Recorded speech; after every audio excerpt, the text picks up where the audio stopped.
Yəni, əziz dostlar, belə bir ailə. Uşaqlarla aynıdır. Nə idi? Qonşu aparır uşaqları. Bunun 3 uşağı var. Biri ruhi xəstədir uşağının. Belə bir insan qarda yaşayır, bu soyuq havada. İt itdiyinə, bir də it yoxdur çöldə. Belə bir insan çöldə yaşır. Mən burada üzüm tutub Lalə Azərfəzə deyirəm. Ona buna dəstək ol, ev alırsan, gəl evi buna al. Ay xoş qədər. Natalyanı qucaqlayırsan ki, mən sənə dəstəyəm. Bunu qucaqladı, bəzi vaxtı ölür burada qarnın altında.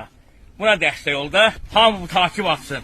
Hamı videolar yorum yazsın, hamı videonu paylaşsın ki, bu hamının qabağına çıxsın ki, Azərbaycanda belə bir Azərbaycan vətəndaşı qarnın altında. Kuyonkan, gedəlim dondu. Kuyonkanın altında. Nazım, niyə sən evin yoxdur, inanır? Torpağın var, imkan vermirlər sən tikməyə. Evet, evlər imkan vermədi. Vaxtında o işlətmədə, bura işlətmədə, o idarəyə getdi, bu idarəyə getdi.